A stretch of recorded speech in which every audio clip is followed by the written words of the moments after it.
Hi guys, just a quick video. We've had more fun and games with cables yesterday. So the Swedes have impounded a suspicious vessel that was headed towards Russia that may have dragged its anchors and cut my goodness, can't even speak, a data cable that was going to Latvia. So that's another cable in very short order that's been potentially deliberately chopped. The one that got chopped the last time, more information's come out in that. So they had 60 miles, right, 60 miles of drag marks where they'd dragged that anchor along the seabed to catch stuff. So there was a combined effort between the Swedish Navy, military and Coast Guard, and they've impounded this vessel for investigation and found damage on the anchor. Now I'm going to put some figures up as well because it's pertinent, and we've spoken about this before, but wind is very high at the moment. As most days know, we've had some wind damage, but we're getting good wind generation at the moment. That's great, but we're still also importing, which is not great. We're still not producing enough power to be resilient if the wind goes. We're still not producing enough power if the cables get cut to be on our own. So again, this is just highlighting that as an island nation, we don't have a resilient power grid, we don't have resilient comms. So I mean, these cables being cut could impact on everything, from even surfing the web to, I mean, it affects bandwidth. Cutting those cables might not necessarily affect your connection to the net or your online banking directly, but if you chop enough cables, it will certainly affect bandwidth, which will affect the speed of everybody. So these are direct attacks on infrastructure for data security and the power grid.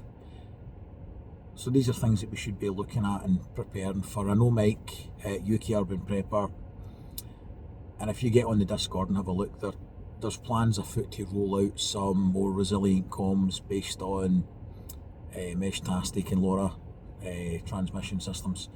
So that's one side of things that the group's looking at.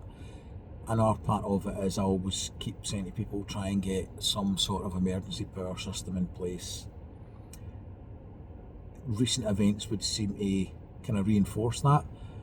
We've got tens of thousands of people have still got no power from the storm on Friday.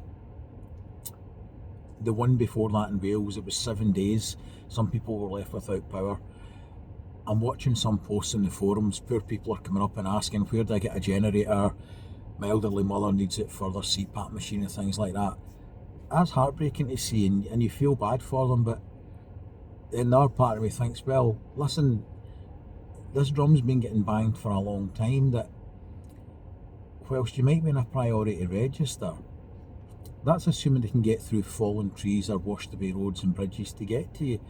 So we need to exercise a degree of personal responsibility here, and if you need something like that, try. It might not be financially viable for everybody, but try and put something in place. If you need something like that, maybe stick a few quid away every week, every month if you can, and try and plan for something like that, because there's a lot of people in Scotland and a lot of people in Ireland now have got no power, and it's looking to be a long time before some of them get it back. Right, we're talking in the realms of days, not hours. So we can do something about that. If you buy a generator, if you buy a power bank and it sits there and you never need it, great. You've got car insurance. God willing, you'll never need that either. Okay? But you still have it. So some talking points, some things to think about. Please like, subscribe. I've burst 1,000 subs. Can't thank everybody enough for that. It's fantastic. Really pleased. And we'll have a chat about these issues in the comments and see what you think. Later, folks. Got a bug out playing.